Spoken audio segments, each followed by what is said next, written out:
Hey everybody, welcome to another episode of the Whiskey Crusaders here. We finally got Dr. Don Livermore here. Very excited. We got to meet him last year and so freaking excited. I know we got a bunch of our Canadian friends in here. Of course, got Donald Rance, Canadian Chris in here, and Jim there, pinch hitter. Got a bunch of them showing up. We've gone live. The usual, we're always late for things. We had some AV problems, but we're all good for later tonight. So we're very, very excited. You guys want to hear us? Let Don introduce himself real quick and how amazing he is. Hello, thank you, Matt. Hello, everybody. I'm Dr. Don Livermore, Master Blender at the Hiram Walker Distillery. I started my career in 1996 as a microbiologist, and I've been promoted along the way where the company paid for my tuition. I did my Master's of Science in Brewing and Distilling, and I've done my PhD in Brewing and Distilling, and I've been the Master Blender for that distillery now since 2012. So it's been quite the ride, and I've been very fortunate to be involved with many different brands here in Canada. Some of the very best, as we told people before, Canada does make good whiskey. They just don't send it to us, but now they finally are. Yes. So we're super excited about that. Yeah. You kept it all to yourselves prior. Yeah. Yeah, we're finally making efforts to bringing some of our award-winning whiskeys into various regions. And of course, we're here in Texas, and we're quite excited to bring a lot of age statements of JP Wiser's coming that are very exclusive to the U.S. market. So I'm quite excited to see what's going to happen over the next 12 to 18 months here in Texas. For sure. Yeah. As you guys all know, Texas is the biggest focus is Canadian whiskey. That is the number one seller for whiskey is Canadian whiskey here. So we're excited to have another really great brand here with JP Wiser's, Lot Forward, Gooderham Worts, and of course Pike Creek, and all the other fun stuff you guys make. So I guess we should talk about. You want to start with which brand would you want to start with? We definitely want to start with the JP Wiser's. Sounds like a plan. 10 year. All right, we'll start with that. The JP Wiser's 10 year. They sent us these cool glasses too. Yeah, very nice. Shall we partake? Absolutely. All right. So this is a brand that was developed by myself in the early mid 2015, 2016. Okay. It was released into Europe. They were looking for an exclusive JP Wiser expression for Europe, and we felt at the time we wanted an age-declared whiskey at a good price in Europe. Today, Perfect. This brand sits for 25, 26, 27,000 cases in the country of Sweden alone. So it's gone, yes. And we looked at it, and many of my Canadian friends are saying the 10 years in Europe, why is it not in North America? So we reintroduced it, introduced it into Canada, but for the last 18 months, and it's been the number one whiskey innovation across Canada in terms of case sales. That's awesome. Yeah, I'm very excited to bring it here to the U.S. And what I say, this is a little bit different than the traditional JP Wiser's Deluxe. So. Okay. The on a high level, in comparison to a flavor perception, I would equate this to like a low rye bourbon. Okay. It's got that flavor intensity, and I'm not saying it's made like that, but it's got that flavor intensity that one would expect for that level. What's the proof on this? This is 80 proof. 80, okay. I go by percent alcohol. Okay. 40%. 40%. Fine. I talk Canadian. That's true. They can't help it. They have to apologize for everything. Yes. So it sits at 80 proof. Yes. Cheers, eh? Cheers. And it's delicious. Yeah. I've upped the rye level content in comparison to the traditional Wiser's Deluxe. Okay. So when you look at what a master blender does, we are about balancing the flavors inside of that whiskey. And I do recognize that today's drinkers looking for a little more body, a little more complexity in whiskey. And one way we can do that is up the rye content in the Canadian whiskey category.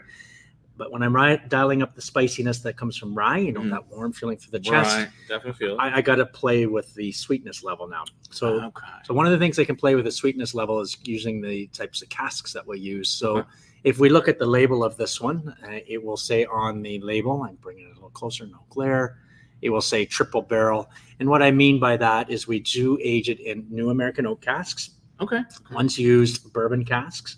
And used Canadian whiskey casks. So, and I'll balance out the flavor development from each of those things to go against that rye. And I think it's just a delicious whiskey. And like I said, the sales indicate itself that it's very versatile whiskey. It's one of my favorites, and I think this will be our flagship brand of whiskey. Especially the price point on it. You can get it for $25 here in the U.S. is a great price, and it's a 10-year age dated, which you can't beat. There's not many of those on the market in general. No, it's a fair price, I think, for what we're asking on this one. and we do see consumers today looking for value. And I think when you get the Totally. value with an age statement whiskey Absolutely. at $25 here in the U.S., and my friends who are from Canada here, it's probably in around the $33 to $35 price range there. It's delicious. Yeah, Very it's delicious. fabulous stuff. Yeah. I'm very, very excited we got a chance. I guess the first time we tried it was with you last year at the hotel. That was great. Yeah, it's doing quite well, and I think it fits into the Weiser's family of whiskeys. Totally. If you look at J.P. Weiser himself as a craftsman back in the 1858, 1857 time range, he was about making things better, high quality. Said horses should hurry, but whiskey needs to take its time. Totally agree. That was his classic statement, and I think that this really does express that in the 10-year whiskeys and the few others that we're going to have here in a few moments. But he was an entrepreneurial spirit. He was an American.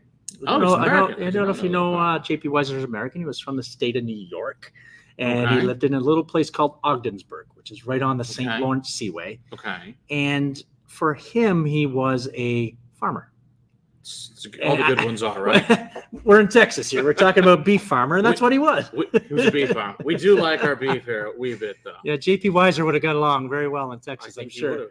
But he was the first North American to export cattle to the United Kingdom. That was his primary source of business. Wow. But I kind of look at him as an agricultural expert in the regard of this, that when we look at making whiskey, we will take all the carbohydrates and the starches out of side of the grain to make alcohol. So what's left over is a high protein feed. They probably did not realize what protein was back in the 1840s, 1850s. Happy cows. Yes. But yeah, exactly. That's what it did. He recognized the waste from a distillery will grow cattle faster than anything else. So the genius part of the guy is he bought a distillery in Canada for the purpose of growing cattle. That's wild. That's why he bought it. Okay. It's a definitely unique reason. I bought it so to feed my cows. To feed his cow.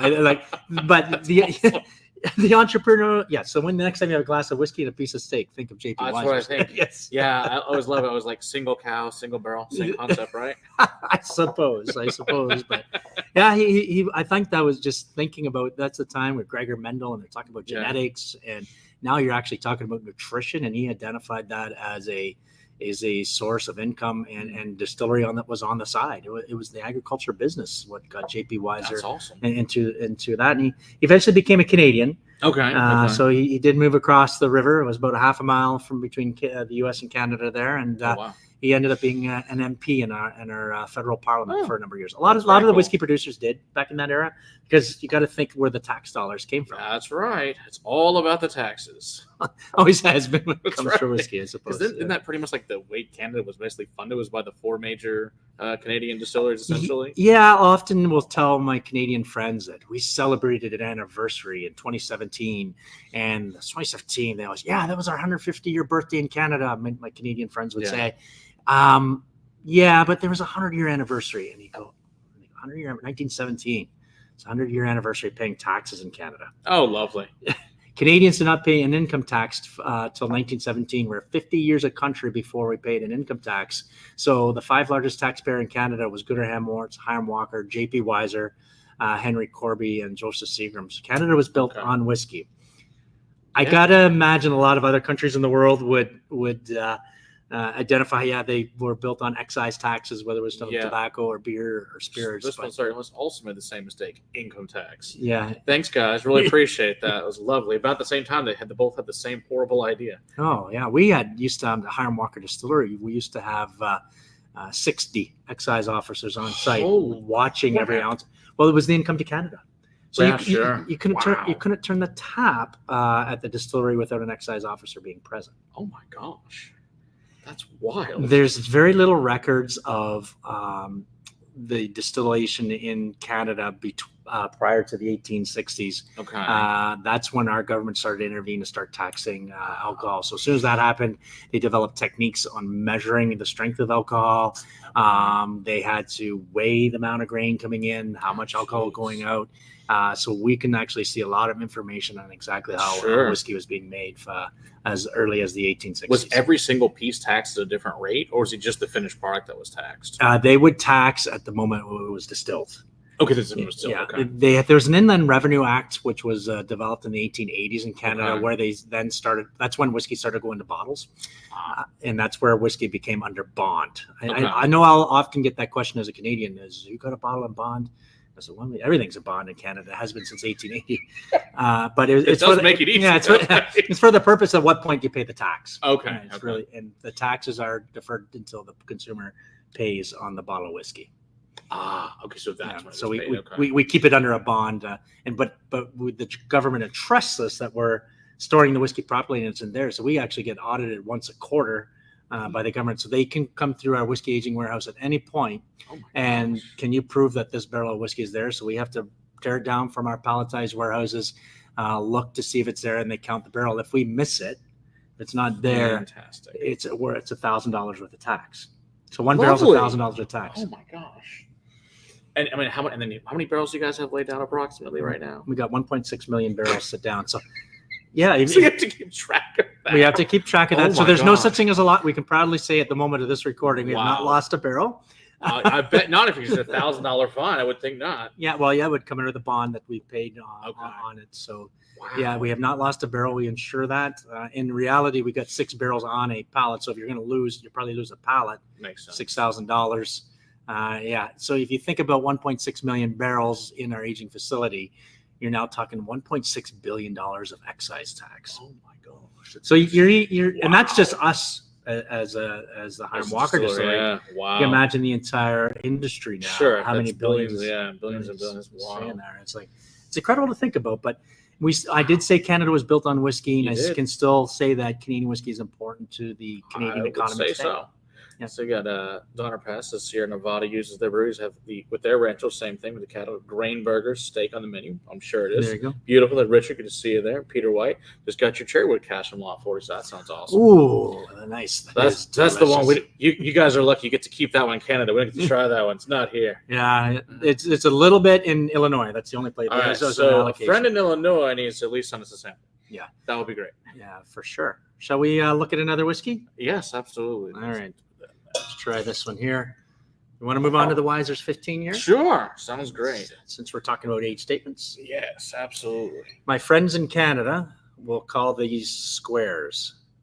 Okay. Do you know why they call them squares? I assume because the bottom, Yeah, the top that's- is, yeah, yes, the, that's the exactly front's what it is, rectangle, yeah. the bottom's the square, right? I'll often get my the JP Wiser's fans say, "I got that square, I got this square." That's cool. So this is a 15-year-old JP Wiser square. So why the change to these particular bottles? Just to look nice on the shelf, or Yeah, just this is our premium bottle, okay. That makes premium sense. bottle. So our high-end products will go into this, and then we have another style of bottle that goes into our really high-aged whiskeys as well. yeah. And we'll talk about that in a moment. Absolutely. Oh yeah, they still have it. So down the distillery in Toronto, they still have the warehouses that say Government of Canada bonded warehouse being very nice. Yeah. Okay, and Donner Pass wants to know, do you pay tax at the volume of the liquid drained from the barrels at bottling, or is it the volume at fill you have to pay the taxes on, or the angel share too? It's when the case good leaves the facility. Okay, so at least you're not paying. That's a plus. Our case good is it's the time it's bottled and left the facility. The case good facility is under a bond. You could actually, if you go to see where we store all the Yeah. case goods, they'll say it's a bonded warehouse. Okay. It's a bonded warehouse. Yeah, we don't have legacy or dissertation in here. There, sorry guys. I can tell you how to make legacy if you want. Sure, All right. you can tell us. That sounds great. So just the one we just poured. The Okay. Wiser's 15-year. Okay. It's 2/3 that. Okay. And sorry, I'm reaching Oh, across good. the screen. You saw my arm there. 1/3. Sorry, lot 40. Oh, good. We can do that then. That's the. Then we can make that happen later. Yeah, so we Perfect. can blend one later. if you want. You are a master blender. We should do that. 2/3 15-year, 1/3 All right. lot 40 will give you legacy. Very cool. So the Wiser's 15-year is been a brand that's been around for a number of years now. It's probably been a decade that it's been around. Okay. It's one that I designed, but it is very similar to the Wiser's 10-year, except Okay. that it's half the level of rye. Okay. Okay. So it's going to be a little less of that warm feeling through the chest, the Canadian hug, right? Right. So it's going to have a little less of this. Okay. So I've toned down the percentage of new wood in it. So there's not Less. necessary. Okay. Less new milk. Okay. It's not necessary. It's still in it. It's still new Sure. wood, American bourbon cask and Canadian whiskey cask, but it's toned down a little Okay. bit. Sits at 80 proof. And this is a nice sipper. It's a nice, delicate whiskey that, I mean, it just drink it neat as is. Yeah. Cheers, eh? Cheers, eh? Yes. Quite nice. Yeah. So one of the things that, it's interesting, and so we talked to you in the past, is that, America, we have mash bills. You guys don't have mash bills.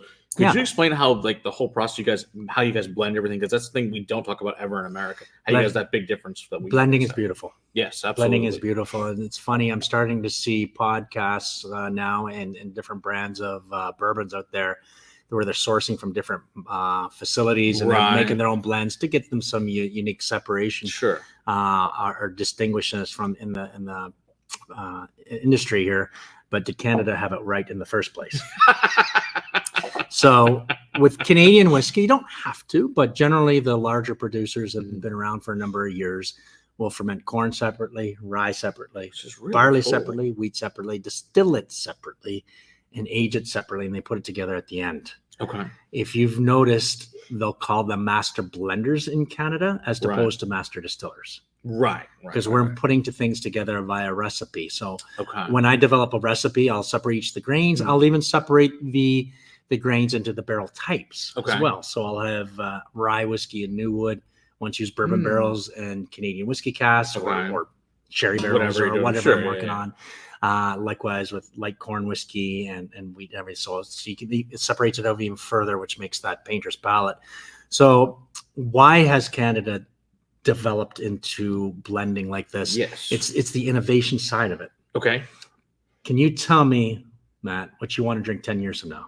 No one knows, generally speaking. I mean, so great whiskey. It's that simple. Great whiskey. Great whiskey. Let's go with that point. And for me, when I separate everything, I can then tailor make things and adapt to what the market is looking for. That does make it easier from that standpoint. That's a good point because you're right. You can develop whatever you want blending at that point if it's all separate. Yeah. Once I have a mash bill, cool. I kind of a little bit limited what you can do some stuff, but you've limited yourself in a big way. I suppose you can do some mash bill of this brand and blend them together, but that's effectively what we are doing. Right. Are there any U.S. producers that you know that do anything like that at all? That are separately each grain type? I'm not aware of them. Yeah. I'm sure there's somebody out there. There's probably not that I know of, though, either. But it leaves you into control. But you see a lot of other producers around the world that are into blending, like Ireland and Scotland and things like that. They'll work that way as well. Yeah, okay, that makes sense. But they distill different ways and things like that to tailor the flavors that go in your whiskey. It's a wonderful way to create it. And if you can get anybody in the audience, follow me at CDN Whiskey Doc. I put on a blending 101. Oh, then we should definitely watch that. Not watch it. Did you attend it? It's at the physical, even better. Yeah, where I line up 140 different whiskeys that I've taken out of the cask. So the different grains, different ages, different casks, different distillation methods. Okay, line it up. It'd be insane. That sounds awesome. And for $100, you can come to the distillery. I limit it to 20 people at a time. I do it once a quarter, and I teach you how to blend whiskey. We should definitely for $100. Sounds like a steal of a deal. And you get 140 different things to go through. It takes you about 2 hours to go through it, and then you get to choose. And you can put it to whatever strength you want to do. Oh, that's really cool. And you get to play my job for a day. That sounds really terrible thing to have to do. Kind of that really rough. It's a lot of fun. Sounds fantastic. I love it. Donald says, "Ken developed that style due to boredom during the winter." There you go. This is a lovely whiskey, I must say. It's yummy. You got a lot of dried fruit in there. This is delicious. A lot of dried fruit. You get even a little bit of a warm feeling in the chest, even though it's half the rye level that we do see in the Wiser 10-year. It's interesting, but you still get that hug from it. Yes. So what causes it to be like this? Just the way you blend it together. So is it that even though it's like you said half the rye content? Yeah, it's balancing the ingredients. Like if I put the brand new cask level the same in this one as I did the 10-year, it just overwhelmed the cask would be just overwhelming. So I get to play with the barrel types, and you want to make sure certain things shine through. So if you want what I think is the best whiskey, this is the way I look at it. It's let's say the y-axis is intensity and the x-axis is time. Okay. What I like a whiskey is, you start up here and give me a flavor, and then give me another flavor, and then give me another flavor, and then give me another flavor. And that's what I would say for as long as you can. Okay. I want different story in a whiskey. Makes sense. Yeah, absolutely. I want to taste the green apple. Sure, I want to taste the green apple. Then I want to taste the caramel. Then I want to taste the toffee. And then I want to taste the peppery notes. Right. And then I want to taste the bready notes. And then I want to taste, so that's what I would like to say. And that's what tells the best story. Okay. I think whiskeys that are unbalanced are ones that are very one-dimensional, and it's way up here and then quickly leaves, right? You want to blend a whiskey where you're dialing in those flavors to give you that story. Yeah, absolutely. That's where all the fun stuff happens. That's the fun stuff. So that's what I get to play with. That's why things aren't on equal percentages. You got to know your spirits and spirit types that you're dealing with. And I know if the audience has seen it at all, but I would suggest Google my name, Dr. Don Livermore, and Flavor Wheel. I can show you. He's got this beautiful wheel. And if you come in later tonight, you get to see this wheel and interact with Dr. and do the wheel, which is really cool. There's your flavor wheel here. It's the most amazing flavor wheel I've ever seen. It's so many freaking notes on it. I'm hidden behind you there. There you go. Yeah, this is the flavor wheel, and I guess the audience, you can see it there. But at the moment, you can Google my name, and you can download it for free. It can download for free. Nice. What do you get for free in the world these days? You can certainly download it for free. But the LCBO, which is the top spirit buyer in the world, approached me in 2016. Dr. Don, can you make a flavor wheel? I'm not a fan of the existing flavor wheels because all they do is tell you the tasting notes. I know tasting notes. I know what things taste like, so they're not practical to a blender. Makes sense. But when you look at that flavor wheel, flavor can only come from 3 spots, and it starts in the center of that wheel. It either comes from the grain, the yeast, or the barrel or the wood, right? Right. If you look at the second ring of the wheel, those are the things I can manipulate. So under the grain section, I can change the grains from corn, wheat, rye, barley. It gives you different flavors. Right. Under the wood section, I can burn a cask a certain way to get flavors. This audience should know about finishing whiskey, which you can pull in flavors because barrels act like a sponge, right? Right. And age from a barrel will give you the oxidative reactions, right? Yep. And then if you look under the yeast section, yeast are like human beings. We react differently in different environments. Same with yeast. So if I can change the pH, the nutrient level, the temperatures, oxygen levels, all those different things, I can force yeast to make green grass, fruity, floral, soapy, sulfur notes. Yes. So I always say have you ever had skunky beer or skunky wine? Gross. That's sulfury, and that's bad brewing. Bad brewing.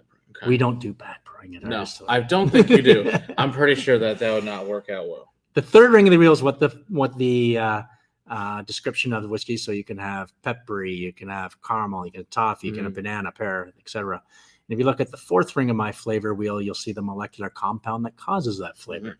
So if the audience has pulled it up and looked at my flavor wheel, you can see around 9 o'clock on the flavor wheel, you'll see a compound called isoamyl acetate, and you can crosses over to banana, crosses over to fruity, and then crosses over to yeast. So the wheel shows that if you get a banana note in your whiskey, yeast made it. So if you get floral notes, it's phenylethyl acetate, it's floral notes, yeast made it. If you jump over to 2 o'clock on the flavor wheel, you'll see the rye section, and it's a compound called 4-ethyl glycol, and it comes in through the rye, and it gets you that spicy warm feeling in your chest. So don't ask me how much rye is in my mash bill. Don't ask me how much rye is in my recipe. You got to ask recipes for Canadian whiskey. It's how much 4-ethyl glycol. How much is that? Okay. How much 4-ethyl? That really is the root is. That's the warm notes that person who loves to consume rye whiskey. It comes from that. And then if you look around 5 o'clock in the whiskey wheel, you'll see vanilla, and that's how you burn the cask. So it tells you the origin of the flavors and what I look at as a blender. And the wheel's been trademarked in 170 countries. Damn, that's impressive. That's a lot of countries. I didn't realize when I made that flavor wheel that's the mass majority of countries in the world. Yeah. Yeah, it's a useful tool for those people who want to get. You skip the ones that don't drink, probably. That's about it. Ready for the next one? I am. All right, here we go. Let's do the Weiser's 18 year. All right. This is another square. So all those people collect squares. I get the glare off the bottle there. Yeah. All right. Beautiful. So the Weiser's 18 year, I cannot take credit for. Okay. I can take credit for the quality today, but in terms of recipe, this recipe has probably been the same recipe for 60 years. Holy crap. So it used to be a brand called Weiser's Oldest, if people remember that. Those people are correct. And then we changed it to Weiser's 18 year. But Yeah, I've had some tastings done with this one from bottles 50, 60 years ago, Awesome. and it still tastes the same today. Okay, that's even more impressive. So it really hasn't changed over those years. So this is 18-year, 100% corn whiskey that's been double distilled. So I would envision a vodka, or a little bit of a heavier vodka, because that's what our base whiskey is like. Okay. Aged 18 years in a used Canadian whiskey cask. So if you're nosing this, Matt, I want you to put this in your head. Okay. This whiskey is a fantastic whiskey to get the concept of age and how oxidation occurs in a barrel. All right. So as oxygen touches ethanol, it converts it into a couple of compounds. It's acetaldehyde and ethyl acetate. You'll see that on my flavor wheel, and it develops a green apple flavor in time. Okay. You'll get this nose in this flavor in highly aged scotches. It gets buried under the peat and the maltiness a little bit. You'll get it in highly aged bourbons, gets covered under the grains, but it's there. Right. I've memorized this flavor in my mind. When I pick up Scotch or Irish whiskey or bourbons for that matter, oh, that's aged. You can tell because of this flavor. But it's the dominant flavor that comes through in this whiskey. And I often will describe Weiser's 18-year as the taste of angel share. Okay. And taste of angel share. So cheers, eh? Cheers, eh? Yes. It's very delicate, very rich, but that man, it just pops. Oh, into yeah. your mouth. Wow. And that pop is that green apple flavor. It's like, it's like you just bit into a fresh apple. That's awesome. That's age. That's really cool. So as you go around this room, you can see him behind us. He's got many different whiskeys. I'm sure we can pull a few down. You can probably identify that same flavor. That's awesome. And don't worry, we will be later. Since he gets access to the whole room since he came here, he can have whatever he wants. That's part of the deal. So what I might say is, if I was to discuss the terroir part to whiskey, I actually believe it is more or less coming from where the whiskey's aged. Okay. So as barrel's breathing, oxygen is touching ethanol, and there's a reaction that goes on a cask. Mm-hmm. If you remember science class back in high school, way back in the day. I know, look back. I don't know what you did in graduate school. Maybe you were in graduate school too, but if you remember chemical reactions, the hotter it is, the more it was. So climates that are very hot and very warm, you're going to make more of that green apple flavor than climates that are cooler. Okay. Have you ever noticed that you maybe like bourbon in the 8 to 10, 12? Have you ever noticed maybe Canadian whiskey like the 12 to 15, maybe Scotch 18 to 25? It's because of the climate.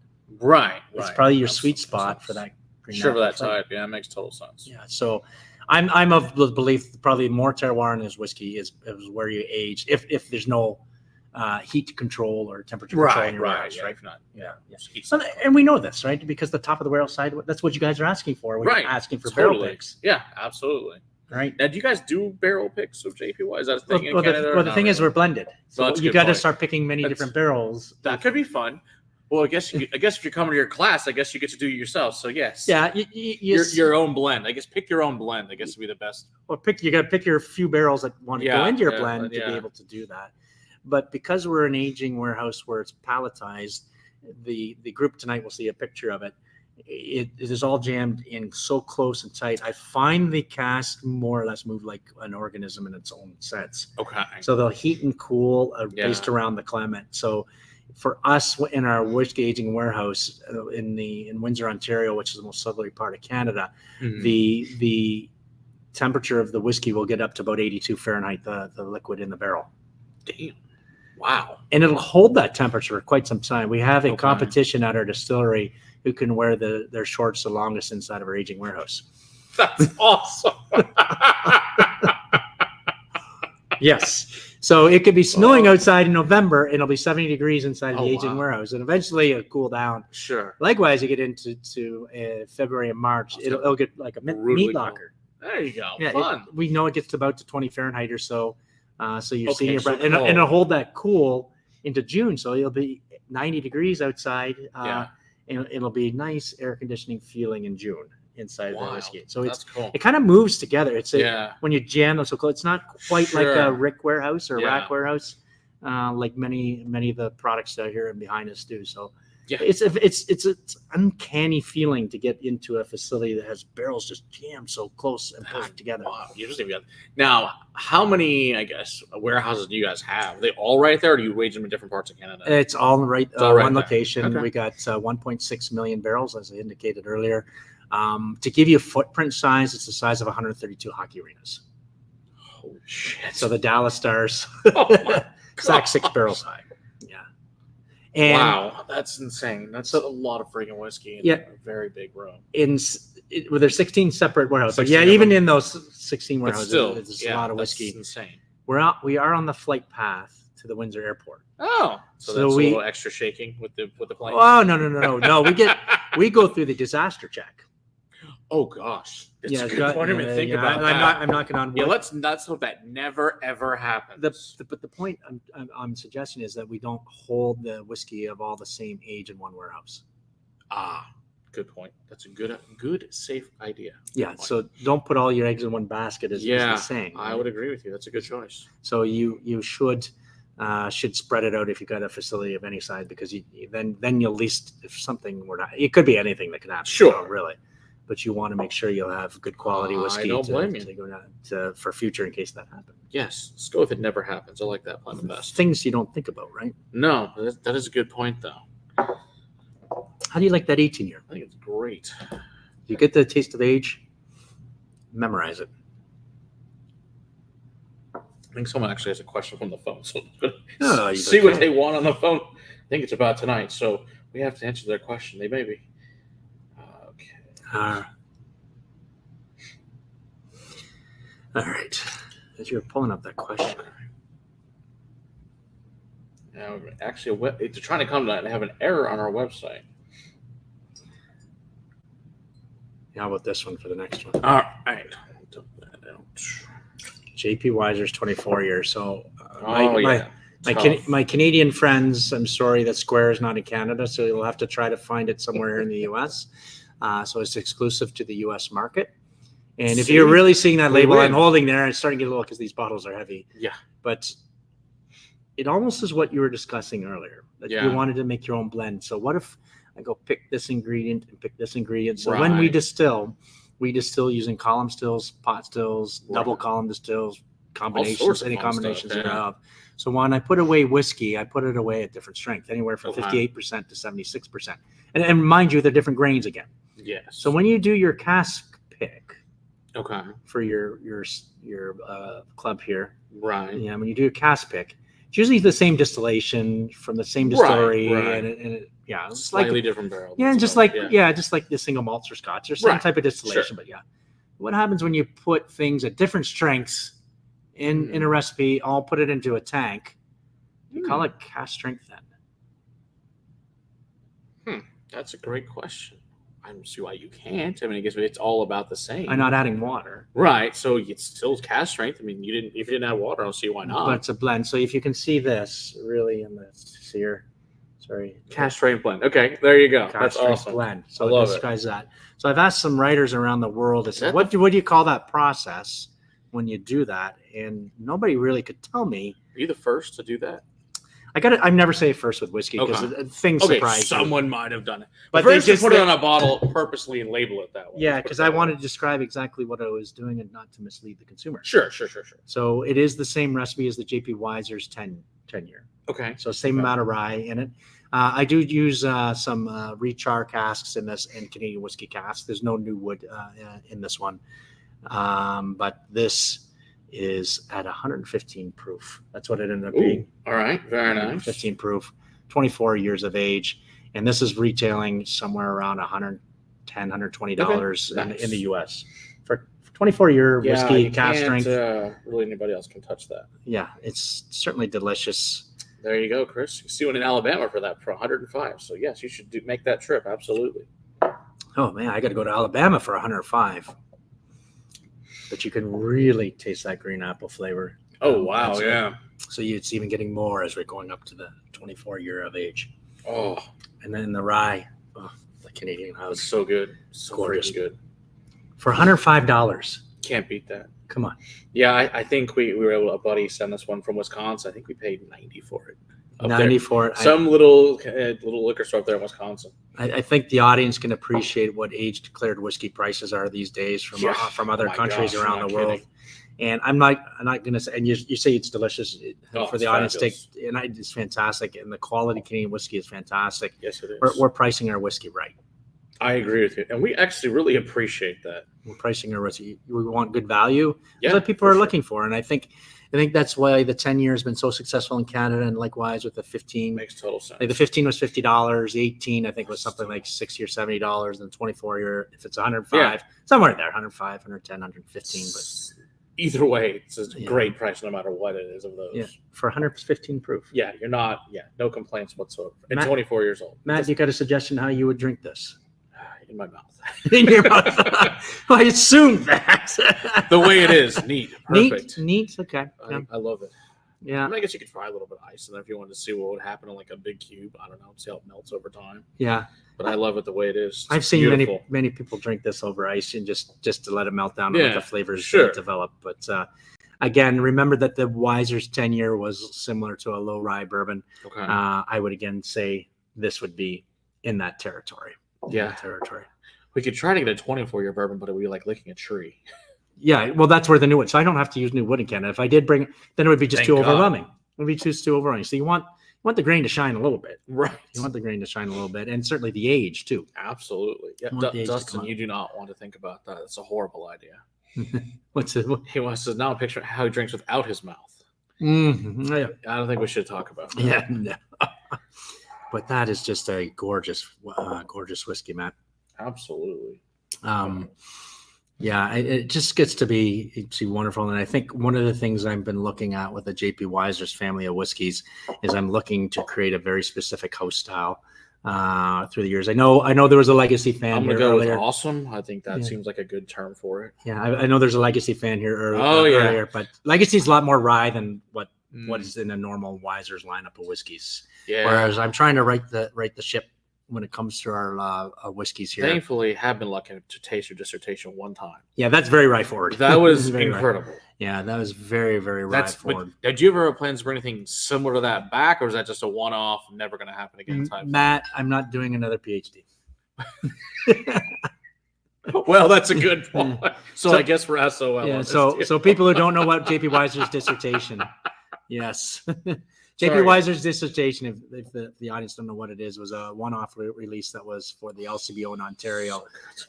When I first got onto the job around 2014, the LCBO asked me, can you do a very special release just for exclusive for Ontario? Okay.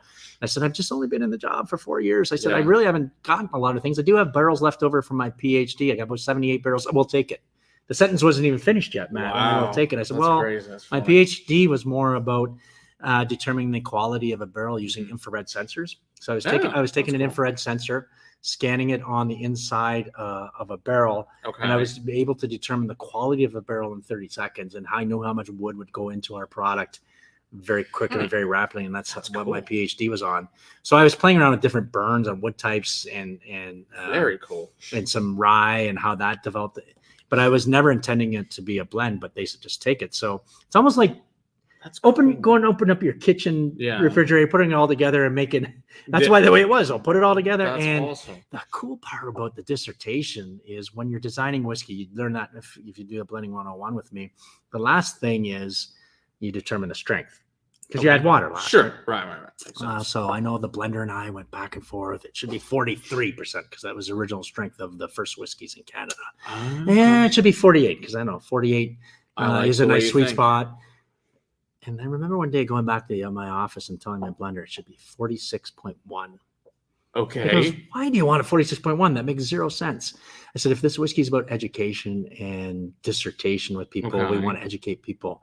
So if you look at the molecule ethanol. Okay. It's made of carbon, hydrogen, and oxygen. Each of those molecules has its own unique weight. Okay. So if you add up the molecular weight of ethanol, it's 46.1. That's awesome. So I put it at 46.1. It's molecular. It's molecular strength. How many whiskeys out there sit at 46.1? I'm sure somebody's going to type one here. There's probably one or two, but most generally speaking, it doesn't happen. So when I've done my blending 101, That's Matt, cool. here's the freaky part. When I did my blending 101, I say everybody's recipes. Okay. So I was probably 500 or 600 people deep into this, and you know what? I'm going to average out how much rye people like the rye that I make and all that, and then I average the strength. Okay, 46.1. That's insane. 46.1 was the average, because you can add blending 101, you can do whatever you want. 40 Sure, all the way up, and 46.1 was the average preferred strength. Okay.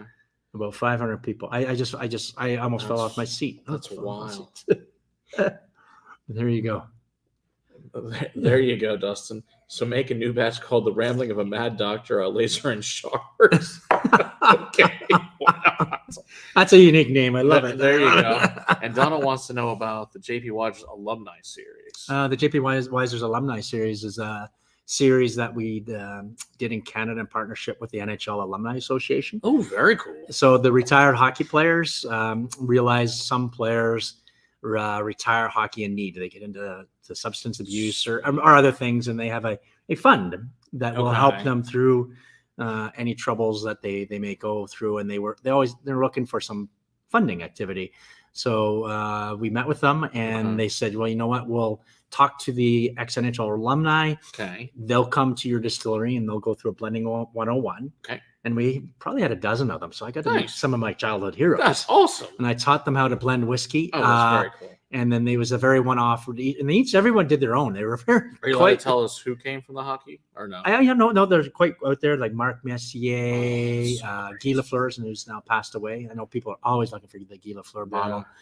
Wendell Clark, Lanny McDonald, a lot of Martin Brodeur, Larry Robinson, Yvonne Cornwallier. I don't know if anybody knows these names that are out there, but they were unique superstars. So half the proceeds went to the NHL Alumni Association, half went to our company. Very cool. And it was a good fundraiser. And there's still bottles kicking around. Yeah. You can go to jpwisers.com and whatever's left, is what is left. As a big New York Ranger fan, I know which probably makes you mad. Yeah, the Marc Messier. Yeah, Marc Messier was my absolute hero. So so it did quite well in the markets those guys played teams for. So shall we move on?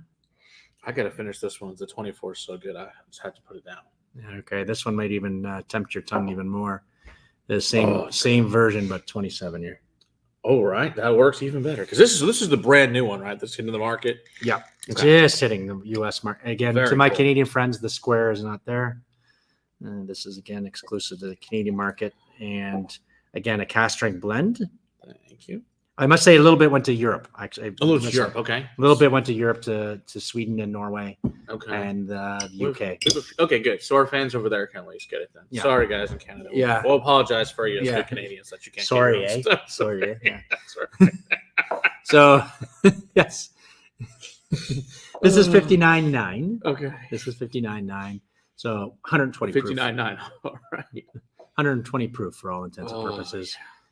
And this is similar recipe, the Weiser's 10-year, 3 more years of age. What were you doing in 1996? I just got to high school. Okay, that's when this was distilled.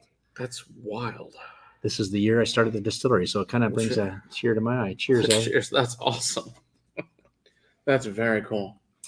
I just find this richer. Oh, man, that's so good. There's a rich chocolatey note to it that's probably coming in just from the combination of the rye and then the barrel types that we're using on this. Oh, yeah, there's that light chocolate fudge on there. Oh, that's good. This is very, very tasty. Does it drink 120 proof? No, it's like 107. Something like that. Yeah. It is just a nicely well-balanced whiskey. This one, I'm kind of throwing out a number, but I think it's in like the 130 to 140 kind of range is what we're looking for on that. Wow, that's good. It is tasty. Drew says, keep some of the distillery. I live in Windsor. That is a good question. So are you able to even get it at the distillery? No, this one is no. All right. Sorry, guys. I asked. I figured it's worth a shot. But if he lives in Windsor, Detroit, go to Michigan. They're close by. There you go. Just go across. Yeah, they're close by. So problem is solved. Donner Pass says that's the year I made sergeant in the Air Force. Well, there you go, Donner Pass. And once again, thanks for your service. Isn't that the wonderful thing about whiskey. It kind of it's is. the storytelling of it. That's the whole. That's what makes it fun. It's the community it builds, and the education, the history, and the stories it creates. Yes, Uska files. Exactly. Yes, it's one of the things I've anybody who really follows me, I have written 2 books. One is called The Keeper of History, and the other one is called Blending 101. And The Keeper of History is the history of Canadian whiskey. The Blending 101 is about my contribution to the industry and the technical part of making whiskey. Very cool. I don't make money on the book, so I'm not trying to peddle books by any stretch of the imagination. But when I was dedicating the books, I want to dedicate the books to all the whiskey lovers out there. Okay. There's a word for a wine lover. Okay. It's called the ionophile. Okay. And there's a word for a beer lover. It's called a xanthophile. But what is the word for whiskey lover? I don't know if there is one. Okay, that's why I was like, I don't know if there is one. So on those books, I dedicated this is to all the Uska files out there, the whiskey lovers. That's awesome. So if you look at, for the audience, you've got it, and I think, but cool. For the audience that doesn't realize that the word whiskey is coming from the word Uska beta, which is the Latin or Gaelic for the water of life. So what better way to say is an Uska file? So I wrote this as an Uska file. I wrote in an article in the Journal of Distilled Sciences, and I put the word Uska file in it, and it was peer reviewed, and they went through. Cool. So it is in the Journal. All I need is somebody for dictionary.com, or if anybody out there works for Webster's or something. I think that should definitely. We need to put whiskey. There's lots of whiskey lovers out there. I vote for this. It's a solid plan. We need to find someone that works for them. That needs to be a word for sure. Yeah, I think we're all watching on here as an Uska file, and we do need a word for all our own. Totally agree. Yes. Cheers to Uska files out there. Absolutely. Cheers. Isn't this just a lovely whiskey? It's fantastic. Now, can we go? Yeah, I guess now when we do the class this evening, we do a little even more to the history of Canadian whiskey while we're at it this evening.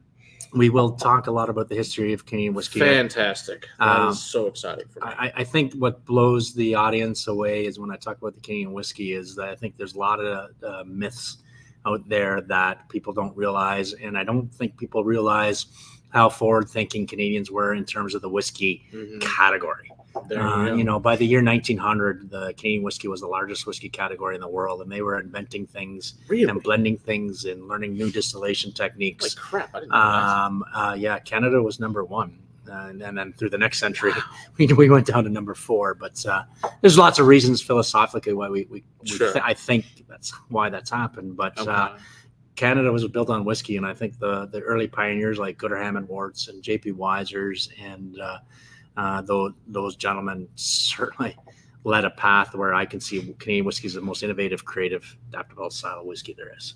That's awesome. Like I just went through the lineup of the Wisers House style of whiskey, but I mean, there's other brands that I'm certainly involved with that. Yeah, you could taste them, and you don't even can tell they're from the same distillery. That's wild. Blending is beautiful. Absolutely. And I don't know why the connotation out there. Maybe someone in the audience can give me their philosophy on it, but why is blending a bad word? Well, I think it's because especially in America, there are so many bad ones where mostly, it's grain neutral spirits mixed with whiskey, and you can't do that. So that's the thing. And I think now, thankfully, I think we're starting to understand that blending's not an evil word, and make fantastic whiskey as a blend. In fact, pretty much all whiskey in reality is a blend. They just don't tell you that. Yeah. It's a bunch of barrels put together, and it's a blend no matter what, unless it's a single barrel. I even to say that I was the first blender. I was first the claims that I'm the first blender whiskey. I actually think they're blending things. I'm hundreds sure. and hundreds and hundreds of years ago. No doubt. They might have not had tanks, but I bet you they're putting this barrel together, that barrel together. Yeah, totally. I'm sure it happened. Well, it's funny. I remember seeing an old bottle of scotch, and in fact, it would say on the bit unblended before the word single malt became a thing. It's like, oh, really? Yeah. Oh, it was hilarious. Really? I'm like, I'd never seen, I think it was a bottle from like the 1940s, something like that. Unblended, really? Unblended is what it said on it. Yeah, I couldn't believe it. That was wild. Shame. I was like, oh, I'd never seen that before. It was interesting. No. But I think we got some real cool stuff. Yeah, I know we're pointing to the right that the audience is seeing. I know Matt's been patiently waiting here as we're laddering up here. I'm gonna put some water in this because we have to. We want it to be clean for this. Yes. So this has just been released in Canada, and there's a small allocation. Beautiful. Yeah. So pretty. Great looking package of whiskey, and it comes in this nice box. And this is the oldest whiskey that J.P. Wiser's has ever released. In fact, it's probably one of the oldest whiskeys in Canadian whiskey history. Is J.P. Wiser's 42-year-old whiskey. So this is whiskey that was distilled in 1982. So what were you doing in 1982? I was a few months old. So I'm excited that this whiskey is the same age I am now. So this is really cool for me because I turn 43 on Tuesday. So I made it. So you got here just in time to drink a 42 with a 42. Oh, happy so birthday. So I appreciate it. Happy birthday. There you go. So this is distilled in 1982. So I can't think of a better way to celebrate than with a 42-year-old whiskey, to say the least. Thank you for having me on there. Absolutely. I'm stoked you're here. We should have had this in the first place. Come on. Oh, it's all good. We have plenty of good times here. Yeah, there you go. I'm so freaking excited. See, Donald was born in 1982, so it's just perfect. And he has a bottle, so even better. Yeah, so the Wiser's 42-year-old whiskey. Beautiful box, beautiful packaging. Yeah. It's a beautiful, just absolutely stunning bottle. Yeah, it is a gorgeous whiskey. So it is the same recipe as the Wiser's 10-year. Again, I'm laddering the same flavor and house style to Canadian whiskey, so it's got the same rye level in it. The casks are a little bit different. So I got the Canadian whiskey casks in this, and I got bourbon barrel casks in it, and I got some Speyside Scotch casks in it. So I just happened to be playing with Speyside Scotch in this 1982, so they were there. So default, it ended up into the brand. I actually give it a nice little multi-texture to it, I thought. So were you looking to make something this age, or just happened to come across the right barrels that were amazing that were sitting there? It's like, oh, this will make an amazing blend. A little bit of both. A little bit of both, to be honest with you. And this one I didn't go to the cask strength because my thinking was on it. There's people out there that don't want the cask strength. And so you want to make sure it ladders to the family. So I'd anticipate there are 10-year-old whiskey fans, the 15 and 18-year-old whiskey fans. 24 and 27 are for those cask strength people. Right. So we got to kind of pick something somewhere in the middle here. So I put it at 104 proof. Very nice. So there's a reason for it, and you're thinking in your head, what the hell? Yeah, okay. So I 104 proof. J.P. Wiser. This was a tribute to him, and it was a tribute to his quality. Birthday is October 4th, 10-4. That's 104 awesome. proof. So it's 52% cool. ABV. So this is just the vanilla bomb. Yeah, to say the least. Let's see here. I was listening to John Cougar before he had the Mellencamp. There you go. Graduated in 82. Cheers. I love it. Yes, there you go. Isn't that's the storytelling of whiskey? What were you doing? Absolutely. How many 40-year-old barrels are aging? That's a good point too. I got more. You got more? Okay. It might be 43 by now. Sure, that's cool. No, it's still 2024, so it'll be 43 next year. I don't know what year I'll release the next batch of it. So is the goal to go as old as you can eventually, or to just, hey, it's great, let's bottle it, and let's just see where you're at when it's hit, or just yes and yes? Probably yes and yes. I'd love to see a 50-year. That's just be cool. So 50-year, I might be retired. So okay, it would be your final project for us. Maybe, yeah, maybe that's something that's an interesting thought. The goal of a master blender, for those out there, is the inventory should be kept in a better position than I found it. Okay.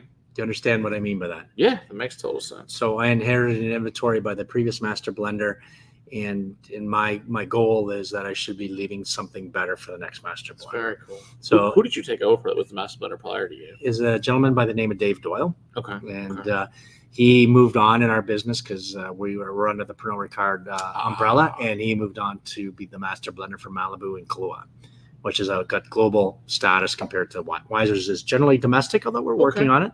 I think you got the wing end of this deal. That's cool. And then Dave's now since retired. So, but yeah, and then the gentleman by the name of Mike Booth was before Dave, and he was the gentleman that started Lot 40 and Pike Creek and Gooderham Worts originally. Oh. So so I inherited those brands from Mike too. If anybody remembers those brands, yes, I love them all. We could try. We will talk about them. They're beautiful. So we can. And also, it's the same reasoning for the 49 Wellington ABV. I guess he wants to know. The 49 Wellington was because the 49% alcohol was because of the address. For the Gooderham and Worts Distillery, okay. is 49 Wellington. Okay, that's very cool. It's 49 Wellington. Yeah, that's why that came to be. So we got Gooderham and Worts fans out there. Great. It's a very small brand, but man, that's some of the best whiskeys that I've ever invented. It was coming from the Gooderham and Worts franchise. Very cool. So Dustin wants to know, are those a special set of barrels, or is there an oncoming range of older barrels in the pipeline, like a good number of 35, 30, 25-year-old barrels aging, or there are gaps? Yeah. There are some gaps, to be honest. Once you're planning those age one-off ones, it's hit or miss. So I don't have one of every year. I'd like to. Maybe that's when I say the inventory's got to be in a better position than I found it. That's something we need to work on. Sure.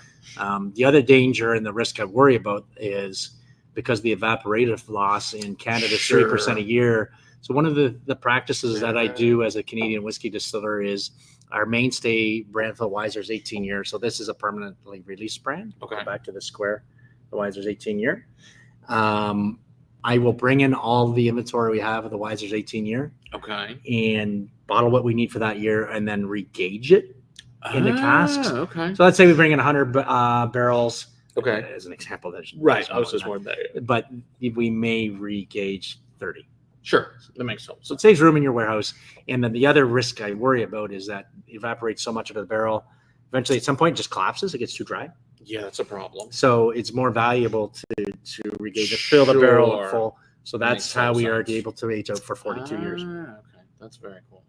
Yeah, it makes sense, right? Yeah, it makes total sense. Yeah. So there's our buddy Chris down in Australia says they have the Lot 40 and the 42 year down there at the they're in Tasmania touring the Australian whiskey distillers. Very cool. Oh, wow. I'm awesome. surprised it made it down there. It was great that we see that. The great thing is Chris and Lil are actually here back in August here visiting from Australia. So it was awesome to have them here. Oh, nice. Oh, dude, this is stellar. It's not too many more. You could say the year you were born, my man. It's past me. I'm 52 now. So. A once in a lifetime opportunity, pretty much at this point. Yeah, enjoy whiskey if it's older than you, because it passes you by. It does pass you by. That's something else. Yeah. Oh, it's delicious whiskey. Absolutely. You brought some home. Even better, Chris. Oh, nice. It's just rich, delicate.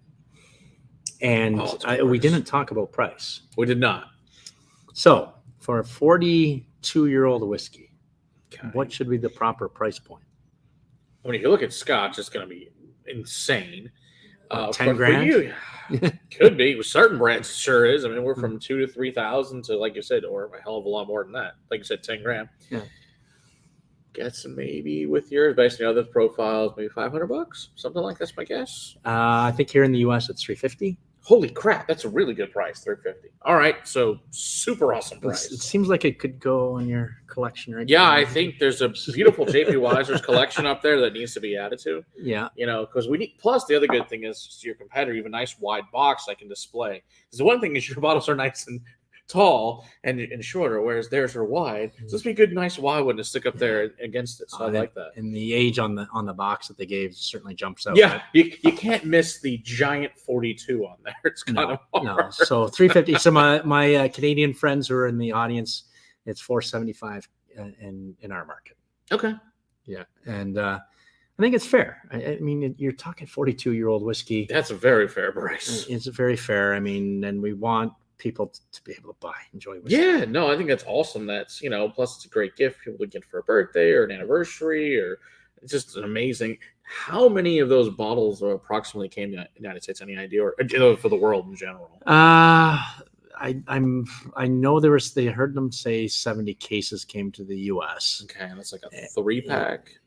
6 pack. Oh, it is a 6-pack. Okay, that's good. 6, and then after that, I think it was like 250 cases in Canada. So that was about it. So not a ton, but if you can get a hold of one, and the good news, it is here in Texas, so it is something you can get a hold of here. So that's the good. Especially if you come tonight, we can locate one. You guys can go get out there and get it and enjoy this amazing. Ooh, there's a little envelope in here. That's my note to everybody. Oh, very cool. See, it's a cool little note, guys. If you can read that, you'd have to screenshot that, I suppose. I guess I should just read it. That's probably the easiest thing. Let's see. It says, J.P. Wiser's felt horses should hurry, but whiskey must taste its time.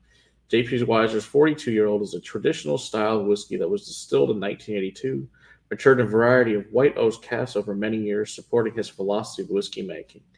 As the Master Blender, it is an honor to continue to hold J.P. Weiser's values of quality and creativity. As a tribute to J.P. Weiser, the strength of his blend is 104 proof, with strength his birthday, October 4th. Cheers. That's very cool. That's in there. I love that. That's awesome. No, it's a note that I written. Cool. It's been a while since I heard that. I wrote that so long ago, but awesome. Thank you for rereading that, Matt. That's how far ahead when you were looking at whiskeys is designing things. It's cool. that far ahead. So, yeah, it's an awesome place to be for That's sure. a great question. Okay, so Donna Patterson, do you consider very old Canadian and very old single grain Scotch to be cousins? Not single grain because we're a blended product. Okay, that's true. I would go into the blended Scotches though. I think they're very cousins. An older blended Scotch. Okay. Yeah. So I can't think of any highly aged blended. I know there's a 25-year-old Chivas. I know there's probably something older. Yeah, I was like, I'm trying to think. Do I have anything that I can think of in here? I don't know. I got some single malts that old, but somebody's gonna pop on here and tell us what the oldest blended Scotch. But I would say that's very much cousins. And Irish whiskeys. Yeah, blended Irish whiskey is very much like that. They just don't use rye though. Rye. Yeah, Canadian whiskeys will definitely use rye along the way. I know it's tough to follow that. It's so good. I'm looking at our other brand, but that 42 year is it's top notch. I mean, I'll put it over here, save it for later, so we can go to the other ones, and I'll finish that in a wee bit. Yeah. What would you like to go to next? We can go to a light and work our way up. If you want. That's fine. We can go. That works for me. We can go to the Pike Creek. All right. So the Pike Creek 10-year, you're probably familiar with that, but just to the audience. Yeah, absolutely. Pike Creek is a actual creek that runs beside our whiskey aging warehouse. Okay, that's what's here. Very cool. Yeah, and if anybody who's online that works for us at our distillery, they always think Pike Creek is the aging warehouse, not the brand. But this is the brand. Okay. It is a 10-year-old whiskey. Okay. There's not a lot of rye in this one. Okay. It retails for around $30 here in the U.S. My Canadian friends, I think it's around $40. Okay. This is a good whiskey. If people aren't really into whiskey and they're looking for a real premium experience, I think this is one you can point them in the direction. Yeah, for sure. So this is a 10-year-old whiskey, and what I've done is taken out of the used Canadian whiskey casks and put it in Caribbean rum casks. Okay. It is a blend of 20% Navy rum, 80% amber rum casks. Okay. Cool. You'll get a ginger snap cookie taste to that. That's coming from the Navy rum. Okay, makes sense. So I played with this a little bit. The Navy rum, as cool as it sounds, just got overwhelming. Just got overwhelming. So that's why I kind of settled in on the 80-20. Okay. 80-20. But that's it's my job I kind of play with to try to bring it in balance. Okay. And it is what you expect it to be. Sure. To my Canadian friends out there, this tastes like a butter tart. I don't know what America probably does not know what idea what it's like a pecan pie. Okay. That kind of thing. It is very sweet. It's got the brown sugar notes. Yeah, that pie. It's got that molasses kind of character to it. You can certainly bring somebody into the whiskey category with this one here in particular, where it's very sweet. You're not going to get that big. There's a little bit of rye, just a hint of rye, not a lot, just enough to give a warmth of Caribbean spices, maybe. Yeah. To it, but it is dangerously smooth. And I like this one in whiskey sours actually. Oh yeah, I can see that being great in that. Because the sweet plays off plays off a little bit with the sour. Donald, when we get to G&W, we'll get to that question. Yeah. Okay. Johnny Walker makes a 48 year for 20,000 pounds. So there you go. I knew somebody would say it. We'll get right on that, Dustin. Somebody knew. I knew somebody out there. It makes sense. There's a 22-year Pike Creek Oloroso finish. Oh wow. Oh yeah, that was the 22-year was PX. The 21-year was Oloroso. Very nice. And the 21-year Oloroso was the Canadian Whiskey of the Year that year. Sweet. Well, there you go. That's awesome. But Pike Creek is a brand that's all about the finish. So you're putting it in the finish, and they said Oloroso. We got some PX ones we finished. I had some one with Cabernet Sauvignon. Oh, nice. And then some in some rum casks here. Is there a port at 1.2 or no? Port was the Weiser's 22-year. Okay. Weiser's 22-year. Barrels act like sponge, so whatever comes into the product is what was in the barrel previously. I'm going to give somebody the $10,000 consulting fee right here. There you go. If you want to know how a product's going to finish in a cask, add 99 parts of your whiskey, 1 part of what was in that previous cask. Okay. It will give you a rough idea what it's going to turn out to be. Huh, that's cool. There's my $10,000 consulting There fee. you guys go. For those people who are hanging out here. That's awesome. That is a good way to really look at this one. It is just a delicious whiskey for $30. You can see sharing a whiskey with somebody who likes a heavily peated scotch, and you can enjoy whiskey together. Sure. There you go. Perfect. Enjoy whiskey together. I remember 1962 Royal Salute. That's another older one. Okay. Sorry, the 62-year Royal Salute. Yeah, there you go. I forgot about that one. Yeah, I knew somebody would chime in. We figured it out. 50-year Hazel Huntsman blend. Okay, we figured it out. There's some older stuff out there. Yeah, that's got the beautiful dried raisin notes. Very nice. It is a nicely whiskey with those Caribbean rum casks. Man, that's easy sipper, isn't it? Yeah, that could get you in a lot of trouble. Now, the real word is not finish. Okay. Do you know that's a marketing word? I did not know that. The real word is diffusion. Okay. So think of an air diffuser. Okay. If you have anybody has them at home, you know what I mean. They Right. just spray into the air. Right. Molecules by nature need to go to equilibrium. Okay, that makes sense. All right. So when you put a whiskey into a cask that once contained something like rum or sherry or PX, whatever the case may be, put the whiskey in that, the molecules that absorb in the cask will come to equilibrium and won't go any further. Okay. They won't go in and out. That's it. And I get a lot of people say, Dr. Don, I want your whiskey aged in an Oloroso cask for 10 years because it pulls in more Oloroso. No, that's not what's happening. So what happens? You've in 200 days, it all comes out into your whiskey. Okay. Why it tastes like more Oloroso is the evaporation loss in a barrel.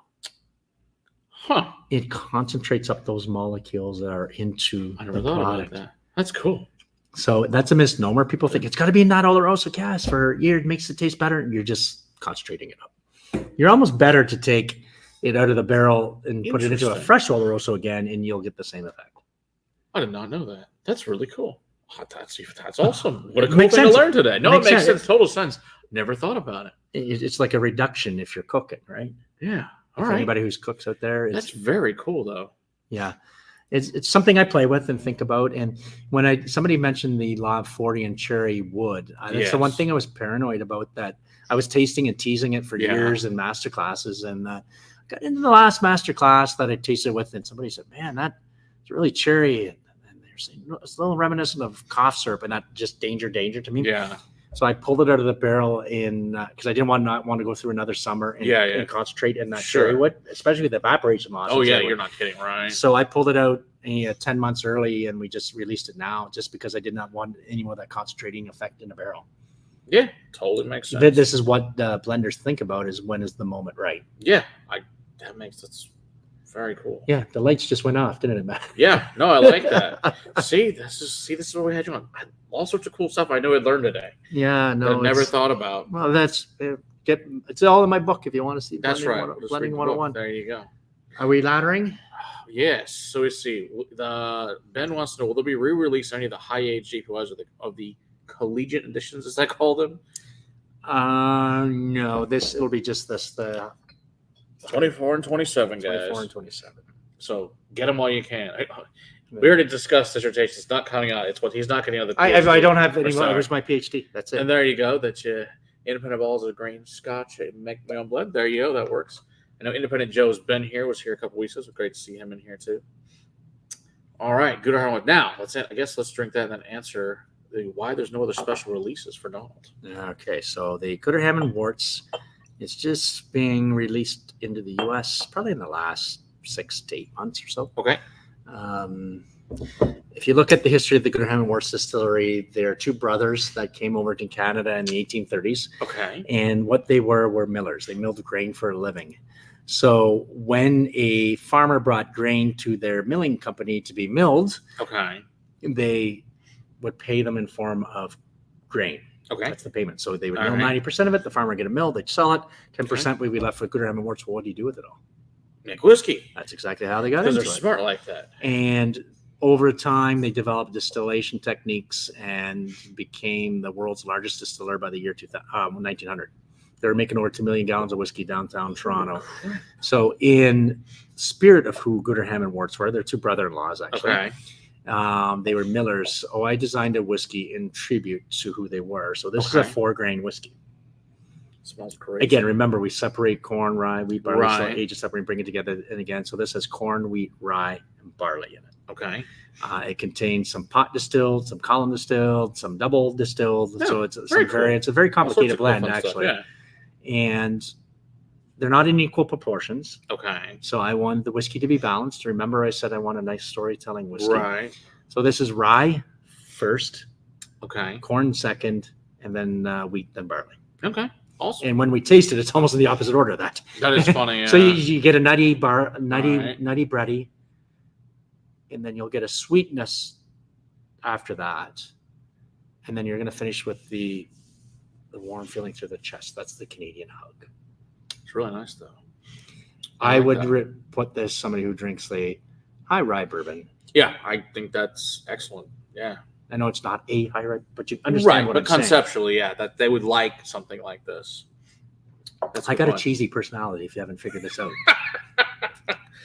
So wants to know, are you going to use any Ambriana wood? They're like, I No. sure as hell hope not. no, I'm not. It's the correct choice. No, when designing the strength, the last thing is strength of alcohol. Remember Okay. I said that earlier? Yes. I put this one at 44.4% because it's a 4-grain whiskey. Okay. That makes sense. That's cool. There's method to my madness. Absolutely. At higher strengths, grainier and woodier Sure. character will come out, and at lower strength, fruity floral. That's why people put the water into whiskey to open it up. So if I'm doing a tribute to grain, I'm going to put to that. Now, Okay. the rare releases for the Gooderham Worts brand, they're done. We don't have They're not anything down the anymore. Okay. pipeline. Unfortunately, they're some of my favorite whiskeys. Oh. So if you could find a bottle of 11 Souls or 49 so Wellington, good. Little Trinity was my favorite. Never tried that one. Yeah, it was a No, 17-year-old. I did find the 19-year at a store that somehow it mismarked the price. I was Oh. thrilled for $35. Oh my goodness! I'm like, sweet, Oh, good my for goodness. me. Oh my goodness! It's such a look at my hair standing. I was just, oh my goodness. But It's yeah, such a great it whiskey. wasn't supposed to be that price, but that's what someone had messed up, Yeah. and I'm like, I will take it for that Yeah. for sure. If we see some momentum grow on the Gooderham Okay. Awards, we probably would revisit some Okay. line extensions of it. But we want to make sure we get the brand to be healthy, Right. to be Yeah. able to do that. That's my business. Yeah. That's Logan. Hey, Logan.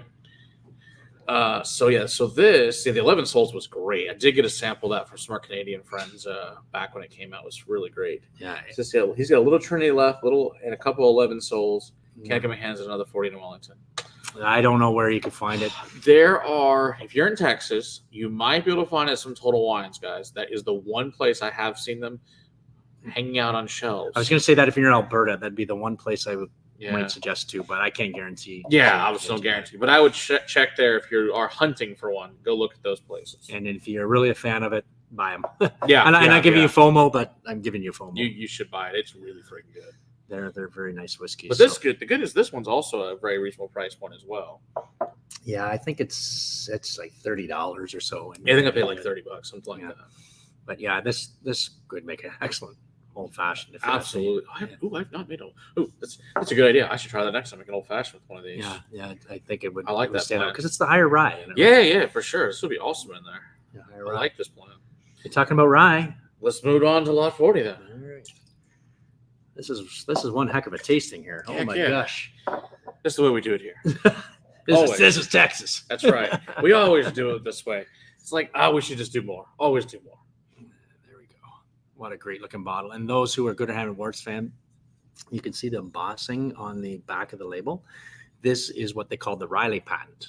Okay. This is Gooderham and Worts' original patent of double distillation to making light whiskey in the 1840s. That's awesome. Riley was an engineer that worked Okay. for them that developed this patent to make light style Canadian whiskey. Very cool. Although it's quite opposite of what Lot 40 is, but Yeah, right.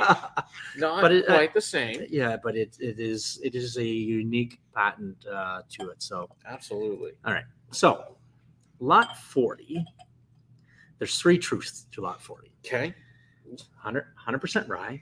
Okay. All right. So it's the core to DNA to Canadian whiskey. Aged in brand new barrels, always Okay. aged in brand new barrels, and it's pot distilled. Okay. I will work many whiskey festivals, and I'll get consumers coming up to me. I don't like rye whiskey. It leaves me a bad taste in the corner of my mouth, edges of my mouth. It's hit or miss. So they're looking at probably whiskeys that are straight rye, which first and foremost is at least minimum 51% rye, and the whatever is the next part of it. So it's already partially rye. This is 100%. Okay. It's been column distilled. And when we do the one added step of pot distillation, we can actually then concentrate up the flavors of rye. Okay. So we will do a heads and tails cut, which will remove the green grass notes that comes from yeast and the soapy flavors that comes from yeast, which leaves a nice pure rye taste. Perfect. So it dials up the concentration of the 4-ethyl glycol, if you look at my flavor wheel, to make a really spicy, flavorful, delicious rye whiskey. Perfect. This sits at 86 proof, 43%. And of course, when I'm dealing with rye, I want to balance it with sweetness, so it's 100% new wood. Okay. 100% American oak is where we get that. Now, this is the green label, because I used to have the old yellow label that was a little bit different. For my Canadian friends, it is even we've cleaned the label up even more. We took all the writing and stuff off and just made it in your face a little bit more and featured the 100% rye, but this is still the same recipe. Okay. Yeah, because the yellow had 10% of the malted rye. I took the malt out. You took the malt out. So the malt gives you a sulfury flavor. It's called dimethyl sulfide, which is an interesting cauliflower-ish kind of note. Oh, all right. I pulled it out and changed it to all unmalted rye. We won the Canadian Whiskey of the Year. So I guess you might have worked out just fine. People think malt is an exceptional ingredient. You got to be careful with it. Especially in rye, you have to be very careful. You got to be careful with it. And the other thing is I find that for malt needs to be really highly aged because you need to pull out those sulfury notes into the cask. That does finally explain to me why when I drink malted rye that the note. Okay, it's the sulfur. It's a little bit of the sulfury note. So I really find if it gets pulled out in the higher you age, it's going to pull more out. Sure. It's going to pull more out. So that's why I find highly aged scotches. That's why we pay the money for them. Right. Yes. Yeah. Cheers to Lot 40, by the way. Cheers. Watch out for the big old Canadian hug here. Yeah, and when I do tasting notes, I'll often describe as length of finish. Okay. Yeah. Meaning how long does it stick in the chest? So good. This one is like 2 minutes. Yeah. And I do it on purpose that whiskeys that we had earlier with the Weiser's 10-year, it might be a minute 20, something like that. The Lot 40 is 2.5 minutes. Which is awesome. It just kind of sticks there. So if you really like spicy, clean tasting rye whiskey, and the sweetness is there too. So the balance balances it out. And we find this does very well on off-premise. Oh, I bet. Yeah. So the intent is to put it into cocktails, old fashions, and things like that. Oh yeah, awesome. Yeah. Oh, those old 11 and 12-year cask strengths. Yeah. Oh, those were good. This is the heart and soul of the Canadian whiskey. Yeah, this is delicious. It's almost like what a single malt is to blended scotches. Yeah, I'd agree with that. Because this is my ingredient that it would give character to the Weiser's lineup of products, right? It's with the cardamom flavor. Yeah, I always found there's a really beautiful mint on this. It's also it's a medicinal note, but one I really enjoy. But it doesn't leave a bad aftertaste. No, not a bad aftertaste, in a good way. That's where you do that tails cut, because that's I think where a lot of the bad aftertaste occurs with the straight rye. Right, I agree with that. Yeah, no, I love this rye. I've been through a few bottles of it. It's quite delicious. Yeah, and it's one of those. I think it's a liquid to lips. I know that's a. It is because it's I mean, it's one of those. Hopefully tonight will turn a lot of people on to Lot 40, and they'll go buy some. It should be great. It's one of those things in this industry. I gotta get liquid to lips. Gotta get liquid to lips. Absolutely. But I mean, I think it is with this one. But it's a beautiful rye. Totally, if you're totally into that. I'm very much into it. Yeah. Yes. And for those who are out there, Lot 40, we do some cask strength versions of it. We did a 12-year, 11-year. We did a French oak version of it, and then we went on what do we call as the exploration series of it, where it's me screwing around with different things. so the first one I did in a peated quarter cask. It was met with polarized comments. The peated quarter cask version is I actually loved it, but then there's people that hated it. Yeah, so it's a love hate. I found with that one. Depends with people. Yeah. It's do you like smoky and spicy together? I do. I do too. But there's people out there that just give me the spice. They're not. Yeah, they don't like the peat for sure. So, but it's delicious if you think you're into that. If you can find a bottle left, and because that was Canada only, I assume. Yeah. So our Canadian friends, if you find one, we'd love to try it. And then I did a Lot 40 import. The only place I've seen any of left is at a brand center, which is jpweisers.com. Okay. So good to know. That's one to do. And then we just released the Lot 40 in cherry. Oh yeah, that's So tell me, I maybe the audience can tell me. Please tell me, because I've been tasting this for quite some time, and you can buy cherry barrels. I got mine out of Europe. okay. They obviously make them for somebody. I don't know who they actually sell them to. Okay. But there's got to be whiskey out there that's aged in cherry. I want to say there was a Method in Madness in Could be. Cherrywood. I think there was. There could be, but there's very few, at least in North America. Yes, there was a Woodford finish in a Cherrywood.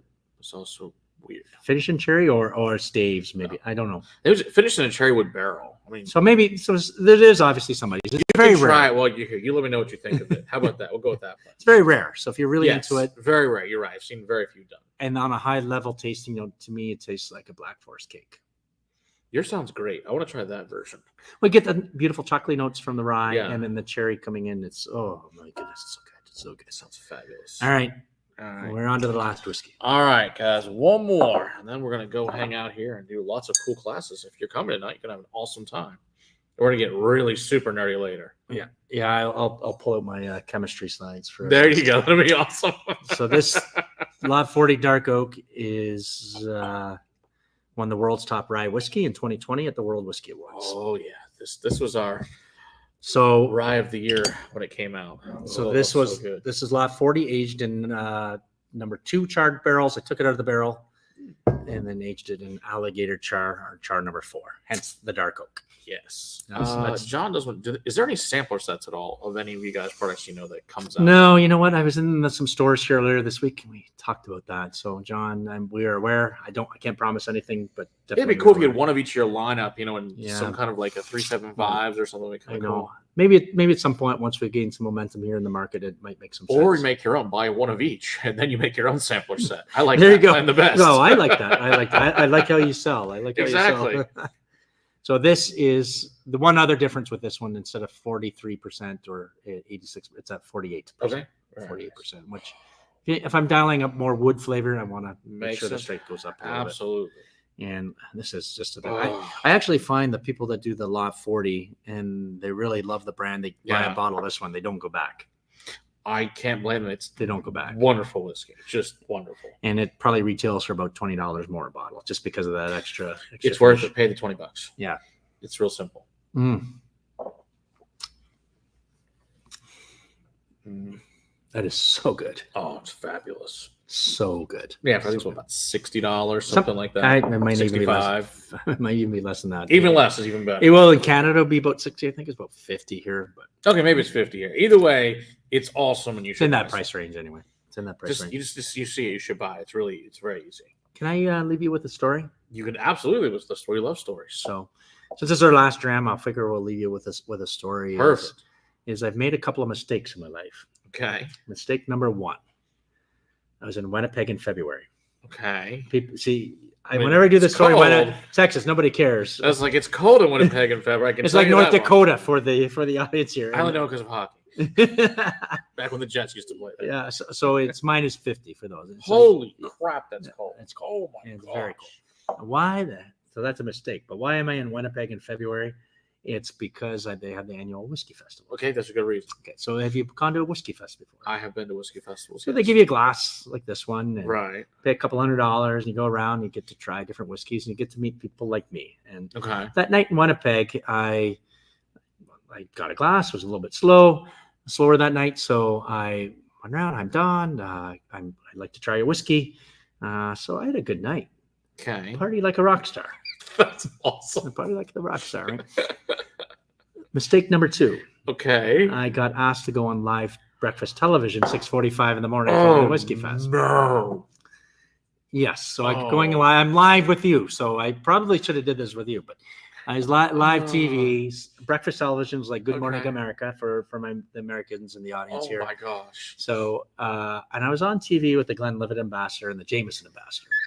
Okay. Sounds like a bad joke. Canadian, an Irishman, a Scotsman, Right on together. TV. There you go. So I'm going to ask you the question I got asked. And Okay. my mistake was, if you do anything live, you should ask, what are you going to ask? So you can give it time to Seems prepare. fair. All right. But you should be smart about it, right? You're right. Yeah. So I wasn't that morning. So here you go. Here's the mic. what makes Canadian whiskey better than Scotch or Irish whiskey? Oh, jeez. You can't say that on TV. Oh, lovely. Yeah. You can't do that gesture. Yeah, It doesn't look good. No. I'll tell you how I answered it because it really did, and I was doing what you just did in my Yeah, mind. just in your mind, sure. But this is what I said. I believe Canadian whiskey is the most innovative, creative, adaptable style of whiskey there is. All we have to do is be made of grain, fermented, aged, and distilled in Canada, aged in a wooden container of less than 700 liters for a minimum of 3 years and 40% alcohol. That's it. They don't tell me I have to use a mash bill. I can if I want. I don't have to. It's my choice. They don't tell me how to distill it. Other whiskey categories do. Column still, pot stills, combinations of them. Okay. And they don't tell me the barrel type. Okay. Just wood of less than 700 liters. All fair. All right. You know what? That makes Canadian whiskey diverse. Isn't that Canada? There you go. I'm going to drop the mic. Here we go. I'm going to drop the mic. I sincerely believe that. That's awesome. What a great answer. To come up with that on the thing there, 6:45 in the morning is impressive. Yeah, it did come to me in that moment, and I sincerely believe that as a blender. You can tell I love the product. You can tell I'm passionate about it. Absolutely. And I love talking as fellow Ooskophiles out there. I do enjoy what I do. Absolutely.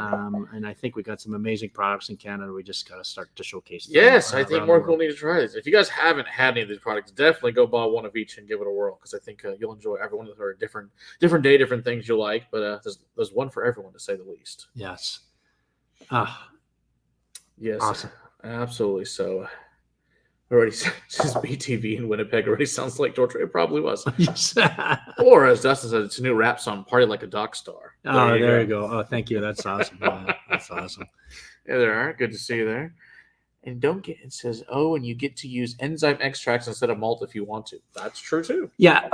The little bit we bring into Europe, we have to add malt just by a regulation, but we can add enzymes onto that though. So I don't know if you're a producer or not, just to be wary of that regulation for Europe. One thing I do want to ask you about. So the 9%, that's that Johnson. So what is that exactly? So people that might not know what that is. So if you get into my class or sit in a master class with me, I go through the history of Canadian whiskey. Perfect. And I show why we are blenders, and then I show how the very early days of blending was. So the way they set it up in the early days is they would make their whiskey, and it would be 100% of the blend. And then what they would do is 10% of their blend, they called it blenders, but they're really not blenders. So blenders would be something like prune wine or scotch or rum, sherries. There's a number of things that they were doing. So they set the recipes up like that for all the way up into the 1980s. So they would make 100% of this, 10% of that. The rule got cleaned up in around the 1990s, where the government said we got to blend it to 100%. So 100 plus 10 is 110. Right. 10 divided by 110 is 9.09%. Okay. So we are allowed to blend in 9.09% wine or 2-year-old other spirits. So I can blend in like bourbon or scotch or rum or sherry or anything of that nature into our products. I will tell you, these are my most expensive ingredients. But it is a legacy thing for Canadian whiskey. We have always done it. So they just cleaned it up, and they tend to be the most expensive ones. My supply management wants to strangle my neck when I suggest I want to buy a bourbon to blend in. I did a brand in British Columbia called JP Weiser's Union 52, where I blended in a Scotch that was 52 years old. Holy crap. Nobody complained. No, I bet they didn't. I bet it was amazing. So it's just one more paint to the painter's palette. It's the diversity of Canadian whiskey. Cool. These are things that are added to it. Like I said, they tend to be the more expensive ingredients when looking at it. Yeah, that'll do it. So it is that one thing that I do look at it. So don't look at it as you're doing cheating kind of thing. It's not. It is really one more paint to the palette, and it's just who we are. That's where we've evolved from. Or Donald says it's a tax cheating measure. I don't make the tax codes. Donald, I know what you're saying on that. He just likes to observe from them. It's a good choice. They don't have the rules. And Donald, they don't have that tax code in Canada. It is the U.S. thing, and it is what it is. So you declare what's in your products, and then they tax accordingly. Hey, that's just called being smart. Yeah. I would follow that too. Yeah. If you want to maximize it up to the 909, or even if it's a little bit of the 909, You can, and they tax it differently, which is a little unusual. We don't want to get into U.S. regulations Right, and tax right, code. So someone said the Union 52 is great. I mean, I wish I I could. have no doubt it was. It sounds amazing. I have people I've heard that are paying a tremendous amount of dollars for no bottles doubt. of that, and I just can't recreate it. It's so because there's so much 52-year-old Scotch laying around you can blend in, right? It's one more paint to the painter's palette, and like I said, to Donald's point, I don't make the regulations in terms of taxation in the U.S. So, great question. I love those questions. If you have any more, I'd certainly entertain it. So absolutely. Yeah. Otherwise, we're gonna go prepare for the class this evening. So we will do that. I guess there's probably people here waiting for something. So, all right. Anybody else have any questions? Otherwise, we're gonna go on our way and clean up this place and have a great evening. So if you are, I know some of you in the audience are going to be here in a little while. So we'll see you guys in about an hour 15. So thanks, Dr. Don. Appreciate it. This was fantastic. Cheers. Cheers to you. And we see you guys all on Monday. Cheers, everybody. Thanks. Night.